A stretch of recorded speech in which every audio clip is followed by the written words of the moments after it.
अक्सर कई लोग पूछते हैं कि गैजेट रिव्यूज़ या फिर जो है मोनेटाइजेशन जो इनेबल है उससे पैसा जो आता है, या गैजेट रिव्यू से जो पैसे हम लोग लेते हैं, या किसी चीज़ की अनबॉक्सिंग करके, या फिर हमारा एफिलिएट मार्केटिंग से पैसा जो आता है, उन पैसों सबसे ज़्यादा पैसे कहाँ से मिलते हैं।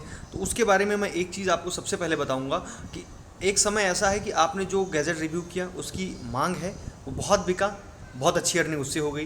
कभी ऐसा हुआ कि एफिलिएट में आपकी कुछ ऐसी चीज़ें आपने डाली हुई जिसको लोग खरीद रहे हैं, आपके उनको ज़रूरत पड़ी, इमरजेंसी में कुछ ऐसी चीज़ों की ज़रूरत पड़ गई जो अचानक से उसका रिव्यू आपने करा और वो लोगों ने, जैसे कि N95 मास्क की अगर हम बात करें, वो अचानक से गायब हो गया था, नहीं मिल रहा था, लेकिन लोगों की ज़रूरत थी और उन्होंने किसी को लिंक मिला कि यहाँ से आप खरीदो सस्ता पड़ेगा, कुछ भी ऐसा ऑफर। अगर एक मैं वो बता रहा हूँ, ऐसा नहीं बोल रहा हूँ कि मास्क ही, मतलब कोई भी टेक्निकल चीज़ें, तो उसको अगर वहाँ से लोग परचेज करते हैं बहुत मात्रा में तो वहाँ से ज़्यादा अर्निंग हो जाती है। लेकिन ये हरदम नहीं चलता है, हरदम लोग आपकी एफिलिएट की चीज़ें नहीं खरीदेंगे, हरदम आपका जो है गैजेट रिव्यू आपके लिए नहीं मिलेगा। उस समय पे आपको सबसे ज़रूरी होता है आपकी यूट्यूब। आपका यूट्यूब से जो अर्निंग वो हो रहा है ऐड और मोनेटाइजेशन वाला, वो परमानेंट चलता रहता है। लेकिन जो ये चीज़ों हैं, गैजेट रिव्यू हो गए या एफिलिएट हो गया, ये समय समय के हिसाब से जो है कम होता रहता है। जैसे कि अब ये इस जो बीमारी चली इसके समय पे, लॉकडाउन के समय पे लोग पैसे बचा के रख रहे थे, कुछ खरीदारी नहीं कर रहे थे, तो शॉपिंग में आपका एफिलिएट तो डाउन ही हुआ। गैजेट रिव्यू आप कितना भी करें लोग नहीं खरीदेंगे, क्योंकि ज़रूरत ही नहीं उन चीज़ों की, क्योंकि वो जो पैसा भी ये बचा के रखें कि कल को क्या हो, कौन बीमार हो जाए, घर में कैसा हो,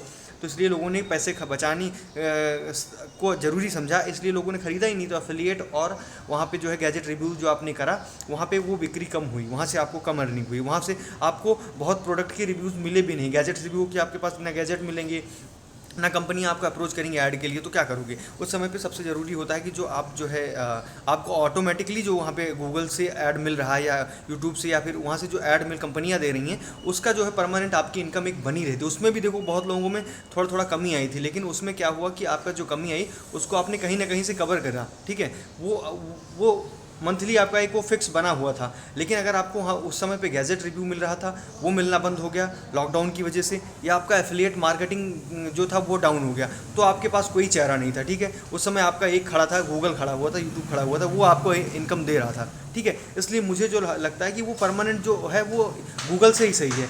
अगर आप कहीं एक्स्ट्रा आप कर रहे हो तो वो टाइम टाइम के हिसाब से ऊपर नीचे होता रहता है, और गूगल का एक फिक्स रहता है, आपके वर्क पे डिपेंड करता है आप कितना वर्क कर रहे हो, आपकी वीडियोस की कितनी रीच जा रही, कितना चल रहा है, उसके हिसाब से वो परमानेंट आपको कुछ ना कुछ तो जरूर देता रहेगा। लेकिन गैजेट रिव्यू जिस दिन आप बंद कर दोगे या नहीं, आपको उस दिन गैजेट नहीं के रिव्यू के लिए आपको प्रोडक्ट नहीं मिलेंगे, आपको कोई कंपनी अप्रोच नहीं करेगी, तो आपके पास कुछ नहीं मिलेगा, आपकी एफिलिएट से कोई नहीं खरीदेगा, कुछ नहीं आपको मिलने वाला। लेकिन जो है गूगल आपको कुछ ना कुछ परमानेंट देता रहता है, ठीक है। आप मतलब आपका यूट्यूब से आपको जो एडसेंस के थ्रू आपको मिलता रहता है। इसलिए मुझे सबसे बेहतर जो है एडसेंस और यूट्यूब ही लगता है।